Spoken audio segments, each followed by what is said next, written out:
on Tuesdays, and Reality Radio on Mondays. So first, let's listen in to a little bit of Brick House and see what you're in for.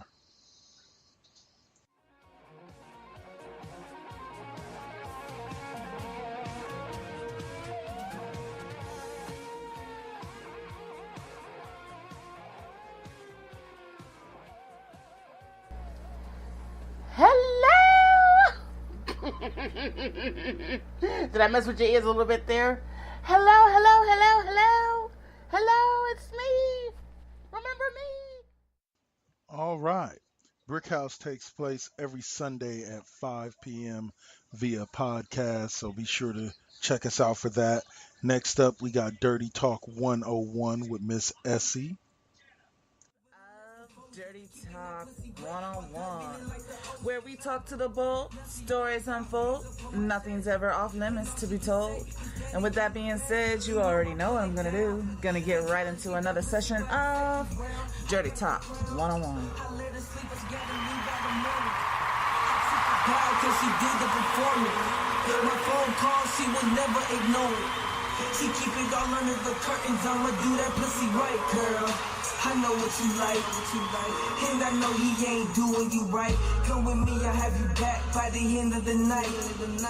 Just let me lay that pipe. I'ma do that pussy right, girl. Cause I'ma do that pussy right. Now, Dirty Talk comes to you every Tuesday at 9 p.m. with Essie out there in that Vegas area throwing it down. Next up is Reality Radio with E. Reed. You're listening to Reality Radio with your host, E. Reed.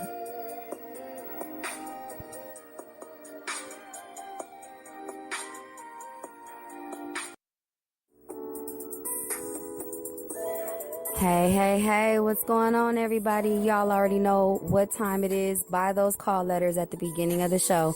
It's time for Reality Radio. I'm your host, your chocolate host who likes to smile the most, E. Reed. And thank y'all for joining me today, whatever part of the world you are in. All right, and Reality Radio takes place every Monday at 7 p.m. right here on 4 Aces Presents. Spreaker.com/user/4 Aces Presents Radio. I'm Double K. I'll catch you on the flip side.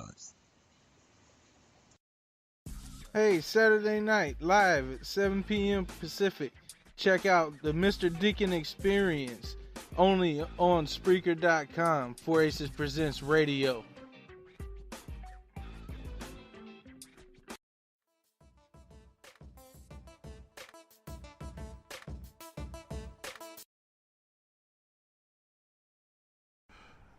Oh, sorry about that, guys. Stop. Nope. Collaborate and listen. Ice is back with a brand new condition. Man, gave me something all tightly. Yeah, flowing in the heart chain nightly. I fucked that all up.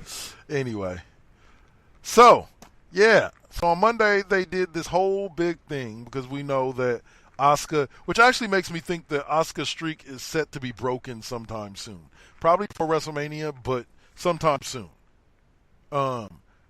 Because they're kind of making too big of a deal about it. Considering they have been quiet about it. She's been undefeated since she got to WWE. And they've mentioned it, but not to this level where they're doing little vignettes about it and shit like that. But yeah, they did, they did a whole little, I want to say it was about a 2-minute vignette where they ran through all the numbers. You know how they do the Royal Rumble by the numbers? 4,000 pounds, the total weight of all the participants who've competed, that type of shit. It was like she's won 500 something consecutive matches. She held the NXT title, which was, we all witnessed that, for 530 something days, which is the 7th longest reign in any belt's history. Period. I was just like, holy shit. Or at least in the reign of WWE. And I was like, okay, and it did give me a little bit of new information about Asuka's streak. I didn't realize that in all those matches. You cut out there, man. Oh, sorry. In all those matches through all those years, Asuka. Hello? Can you hear me, Cole? Hello? You cutting out. Okay, must be our internet connection, but it's showing me it's strong. Can you hear me now? Hello, you cutting out, bro? Okay. Well, I know I'm not cutting out as far as to our listeners, but I'm cutting out back and forth to Yes you. and no. What's up? Hello, can you hear me? I can hear some. I can hear some. Okay, hello. It says my internet connection is strong. I don't know what's going on. Oh, hold on. Let me see. Let me do something real quick. Cole, Yeah. if you can hear me, give your thoughts on Asuka. While I take care of this real quick. Thoughts on what? Asuka. Hello? On Asuka.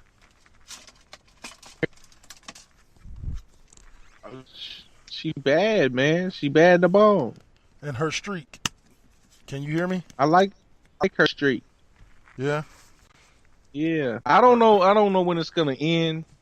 All streaks will end. We seen that with the Undertaker.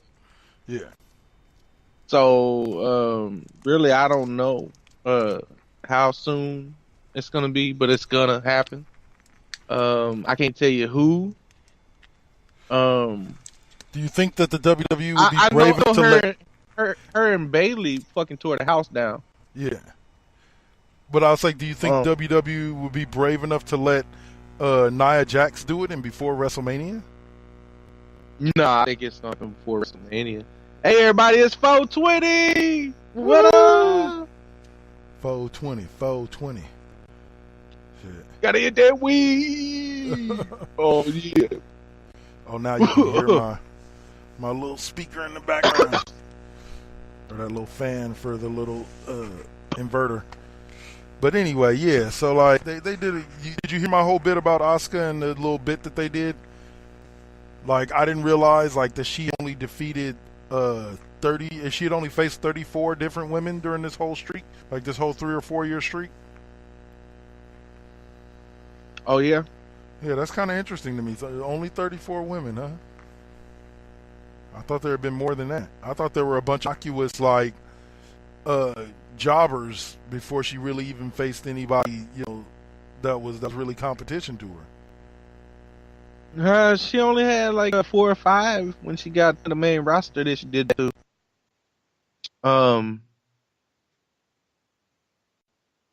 And she probably did it to 4 or 5 when she got to NXT.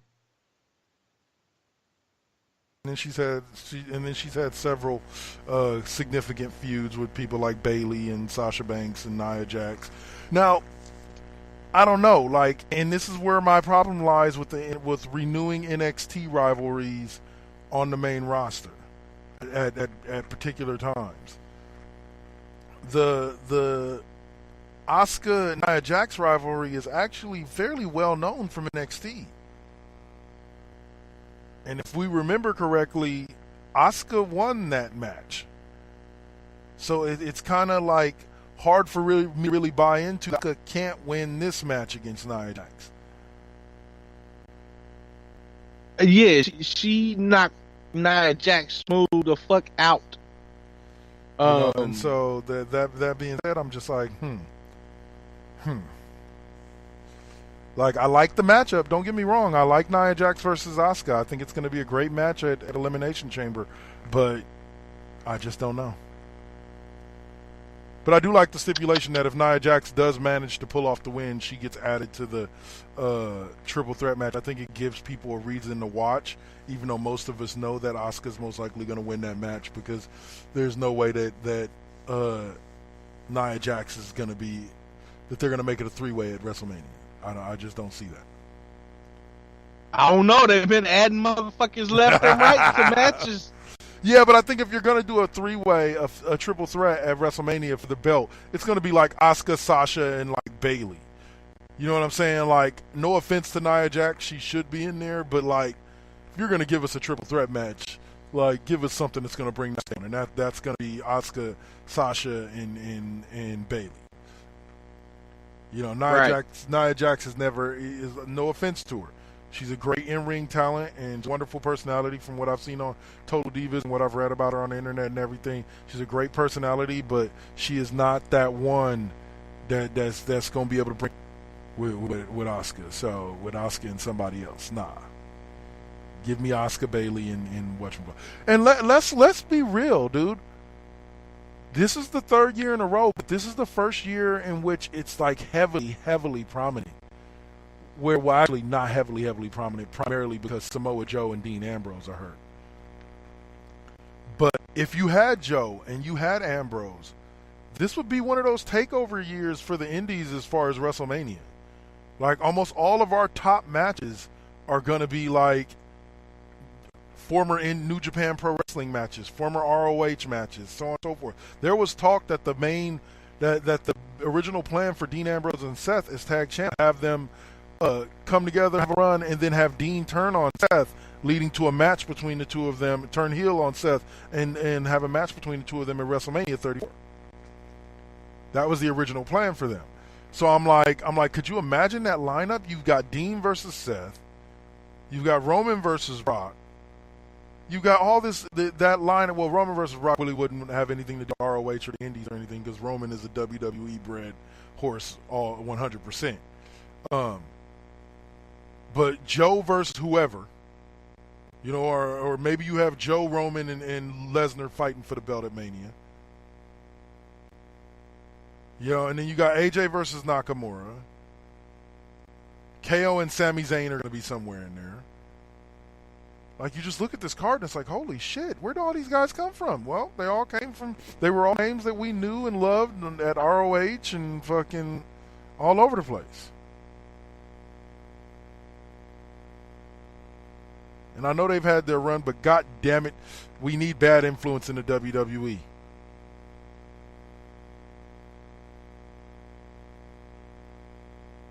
Cole, you there still? Yeah, I'm still here. Right, I'm fucking mesmerized by that humming in the background. Oh,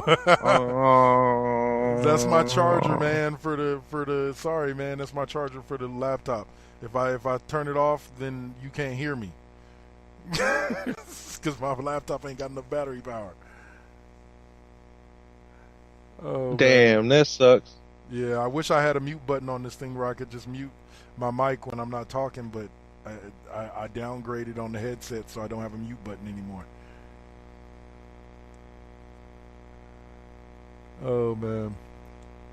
But anyway. The Addiction, motherfucker, The Addiction. The Addiction. I was trying to think of Bad Influence's new name, man. Yes. The Addiction. We need The Addiction in the WWE Tag Team division. Get rid of the Revival and replace them with The Addiction. That would be awesome, but I don't think that's ever going to happen. No, it's not. They've had they both have had their time in WWE and weren't exactly happy with it. So, who knows though? You know what I'm saying? There's been plenty of people that I said that I thought would never come back to WWE or would never wrestle.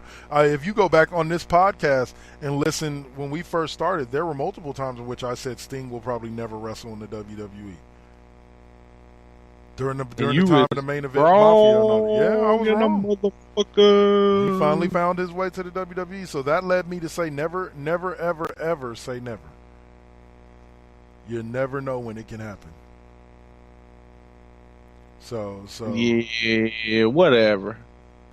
Shit, I never thought we'd see Bobby Lashley coming back to the WWE, but shit, here we sit.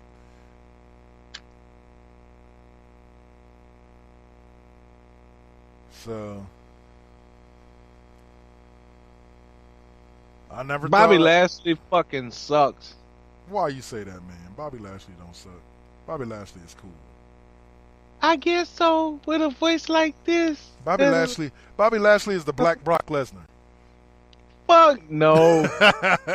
Fuck no. Hell no. So before we close this show out, bro, let's holler about the event that's happening March 23rd, I believe it is. Impact Wrestling is coming to BTW in the Bay Area. So if you're there, buy tickets. We read off the prices last week. If you want to know what they are, go back and listen to last week's episode. Read them directly off the site. So go check it out. I'm gonna try to make my way down if I get my taxes by then. I'm gonna try to make my way down and come watch it with Cole and kick it down there. So